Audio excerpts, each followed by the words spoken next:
انا انزلناه فی لیلۃ القدر وما ادراک ما لیلۃ القدر لیلۃ القدر خیر من الف شہر تنزل الملائکۃ والروح فیہا باذن ربہم من کل امر سلام ہی حتی مطلع الفجر۔ لیلۃ القدر کی فضیلت کا بیان ہے جی۔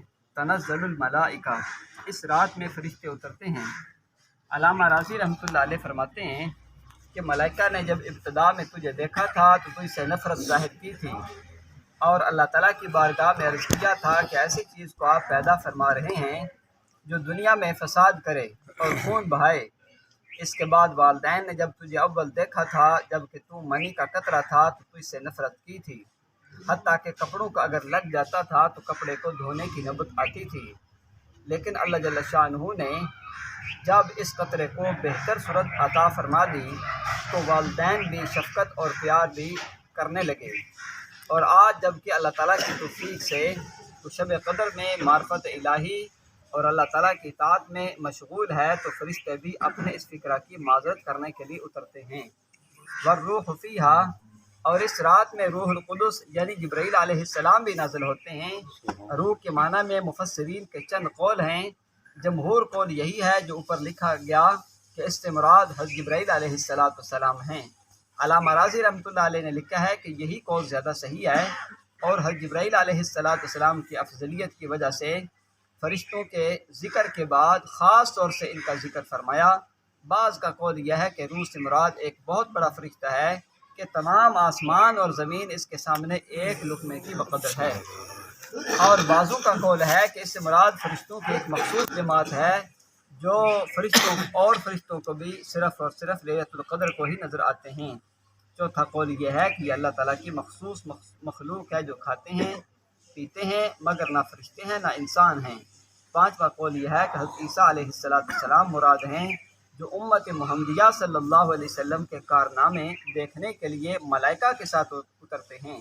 چھٹا قول یہ ہے کہ یہ اللہ تعالیٰ کی خاص رحمت ہے، یعنی اس رات میں ملائکہ نازل ہوتے ہیں اور اس کے بعد میری رحمت خاص نازل ہوتی ہے۔ اس کے علاوہ بھی چند اور اقوال بھی نقل کیا گئے ہیں مگر مشہور قول پہلا ہی ہے۔ سنن بہقی میں حضرت انس رضی اللہ عنہ کے واسطے سے نبی کریم صلی اللہ علیہ وسلم کا ارشاد منقول ہے کہ شب قدر میں حضرت جبرائیل علیہ السلام فرشتوں کے ایک گروہ کے ساتھ اترتے ہیں، اور جس شخص کو ذکر میں دعا میں مشغول دیکھتے ہیں تو اس کے لیے رحمت کی دعا کرتے ہیں۔ بِإِذْنِ رَبِّهِمْ مِنْ كُلِّ امر، اپنے پروردگار کے حکم سے ہر امر خیر کو لے کر زمین کی طرف اترتے ہیں۔ مظاہر حق میں لکھا ہے کہ اسی رات میں ملائکہ کی پیدائش ہوئی، اسی رات میں آدم علیہ السلام کا مادہ جمع ہونا شروع ہوا۔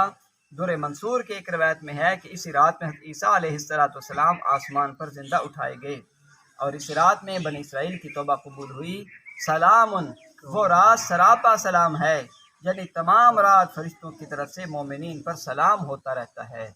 ساری رات فرشتے سلام کر دیتے ہیں ایمان والے۔ ایک فوج آتی ہے دوسری فوج چلی جاتی ہے، جیسے کہ بعض روایات میں اس کی تصریح موجود ہے۔ یہ مراد ہے کہ یہ رات سراپا سلامتی ہے، شر اور فساد سے امن ہے۔ ہی حتی مطلع الفجر، وہ رات انہی برکات کے ساتھ طلوع فجر تک رہتی ہے۔ یہ نہیں کہ رات کے کسی خاص حصے میں یہ برکت ہو اور کسی میں نہ ہو اور کسی میں نہ ہو، بلکہ صبح ہونے تک یہ برکات کا ظہور لگاتار ساری رات ہی جاری رہتا ہے۔ ساری رات ہی اللہ تعالیٰ کی رحمت برکت ہے۔ اس سورۃ شریفہ کے ذکر کے بعد خود حق تعالی شانہ کے کلام پاک میں اس رات کی کئی نوع کی فضیلت ارشاد فرمائی گئی ہیں۔ احادیث کے ذکر کی ضرورت نہیں رہتی، لیکن احادیث پاک میں بھی اس کی فضیلت بکثرت موجود ہے، اور جن میں سے چند ایک کا ذکر کیا جاتا ہے۔ صرف ایک حدیث نبی کریم صلی اللہ علیہ وسلم کا ارشاد ہے، جو شخص لیلۃ القدر میں ایمان کے ساتھ اور ثواب کی نیت سے عبادت کے لیے کھڑا ہو اس کے پچھلے تمام گناہ معاف ہو جاتے ہیں۔ سبحان اللہ۔ کتنی بڑی فضیلت ہے۔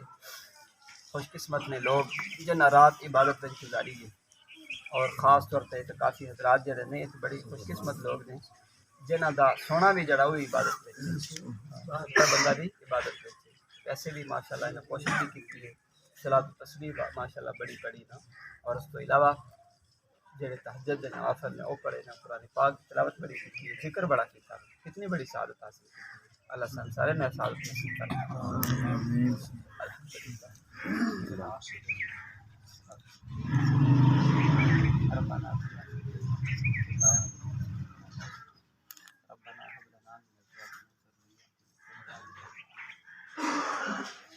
قرة اعين. محمد علیہ وسلم.